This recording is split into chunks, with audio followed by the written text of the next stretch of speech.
Oh, I'm cut off. Great start to the video.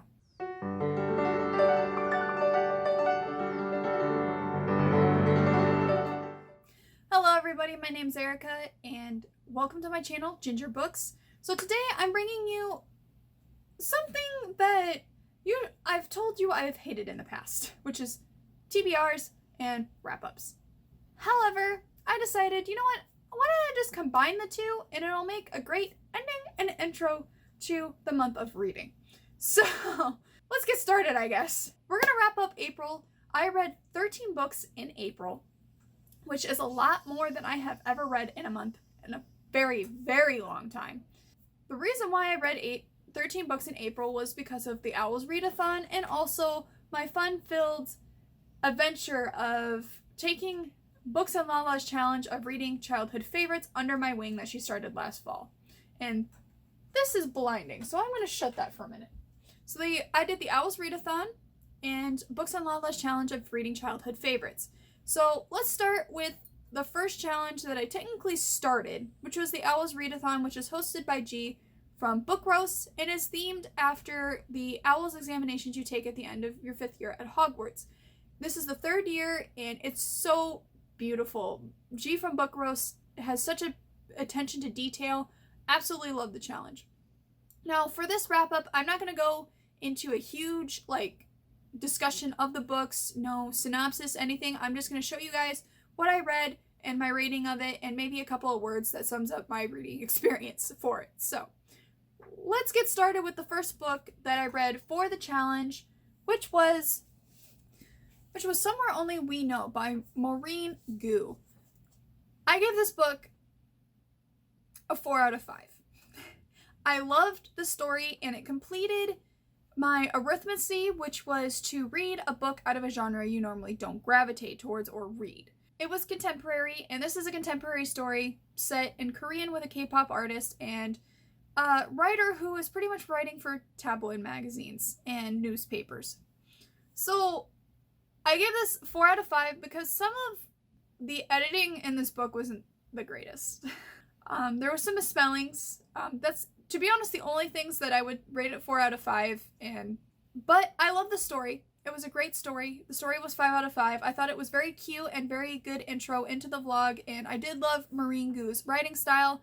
I just didn't like that some of the editing. There was only a few spots. It wasn't all over the book, but it does kind of ruin your reading experience, especially when you misphrase things or misspell things a little bit.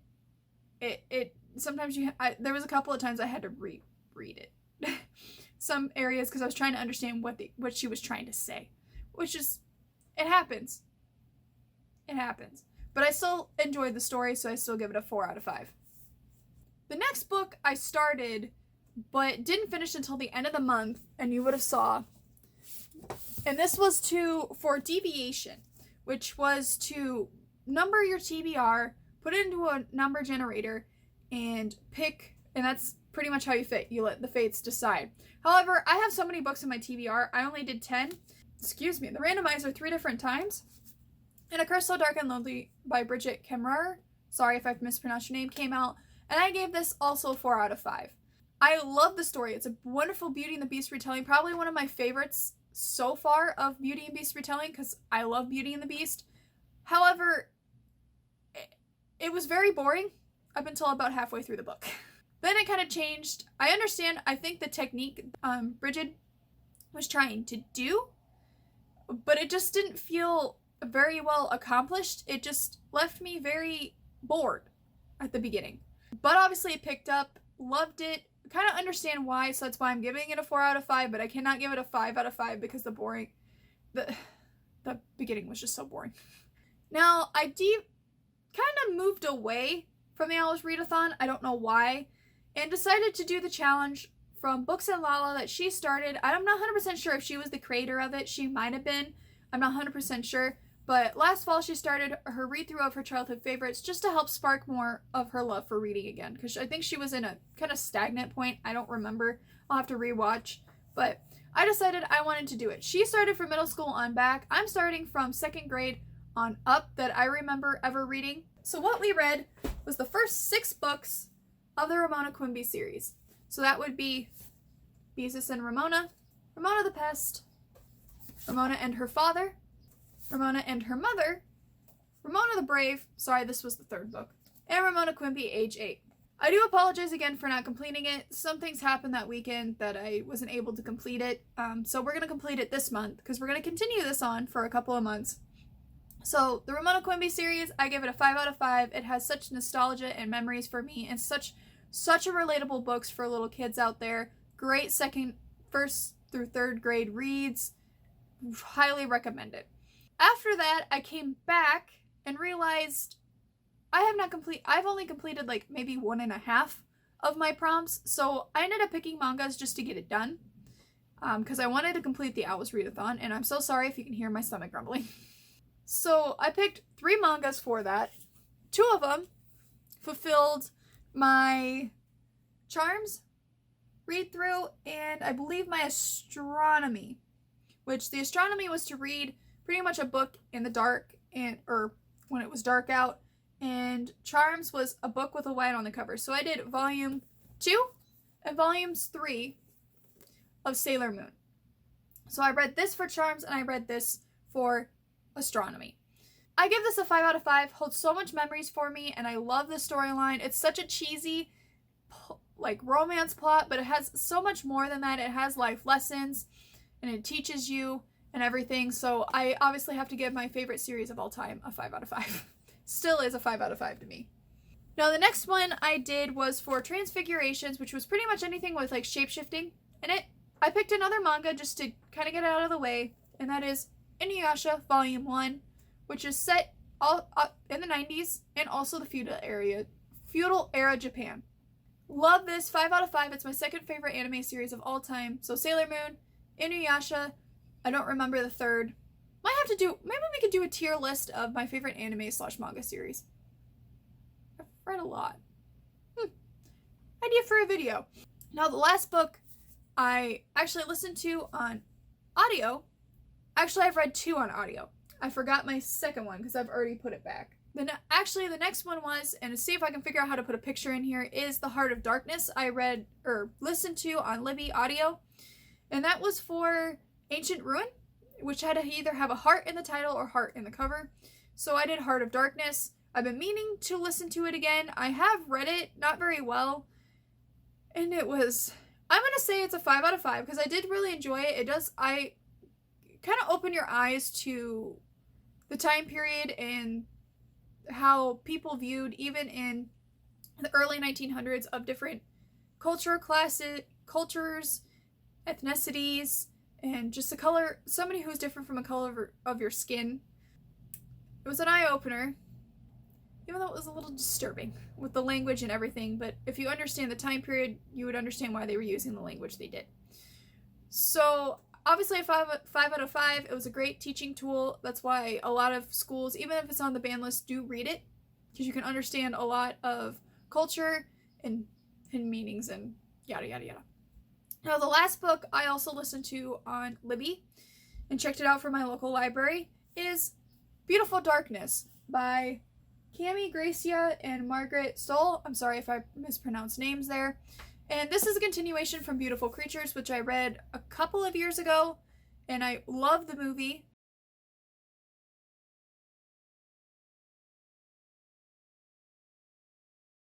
Pretty much it takes place after Lena has been, and I'm sorry for the big spoiler, has been claimed for the light and the dark, and a lot of things are starting to happen again.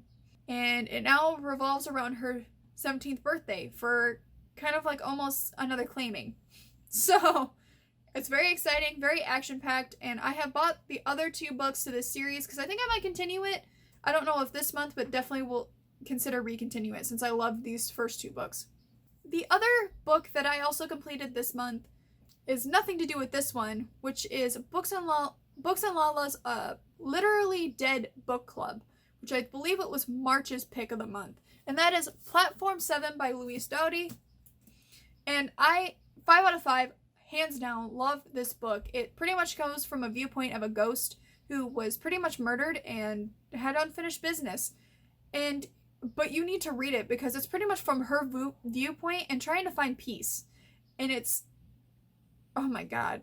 It's messed up, but I loved it because you don't ever really see your side from a ghost and trying to find peace, and it kind of gives you a hint into kind of what some happens to some spirits.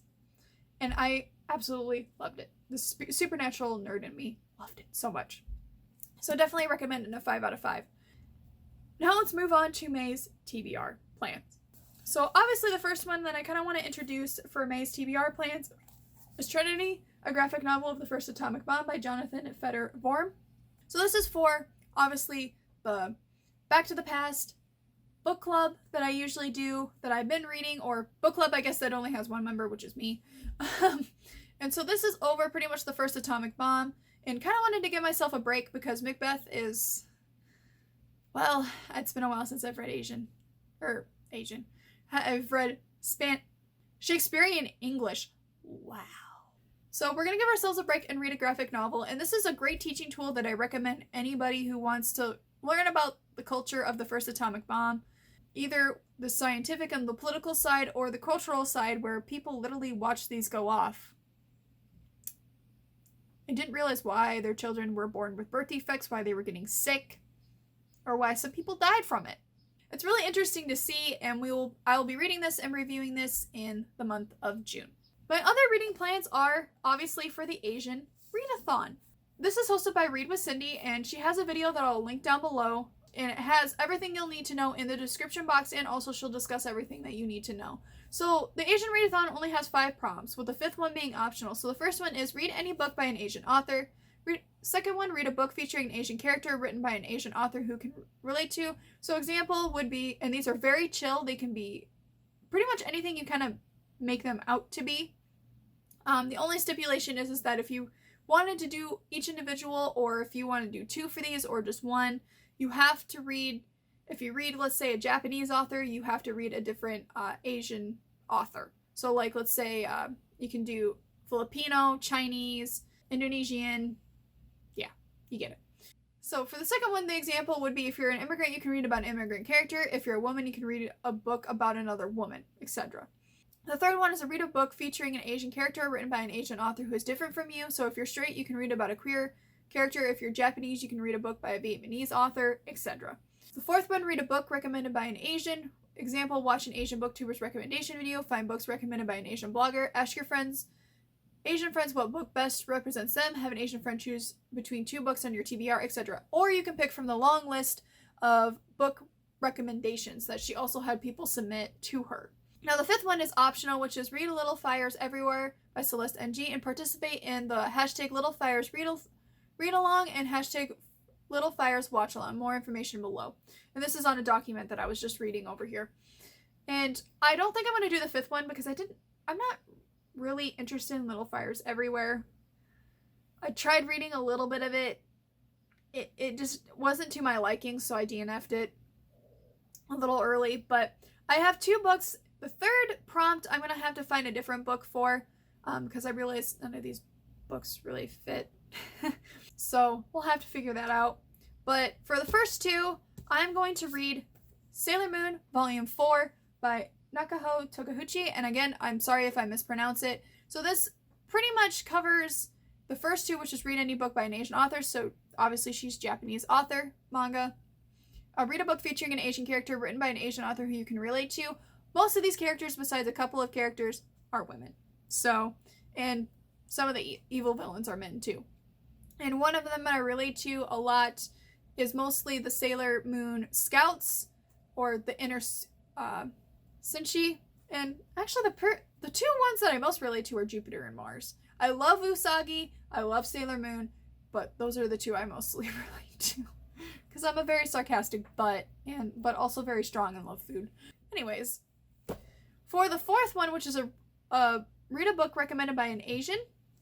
So I pulled this from the book recommendations because I didn't know exactly what to read, and trying to see if any of these recommendations I had books on my shelf for. And one of them that I'm definitely interested in reading, and obviously you'll understand, is The Kingdom of Back by Maureen Liu. She is a Chinese author, so that also fulfills the requirement of reading different Asian authors from different backgrounds.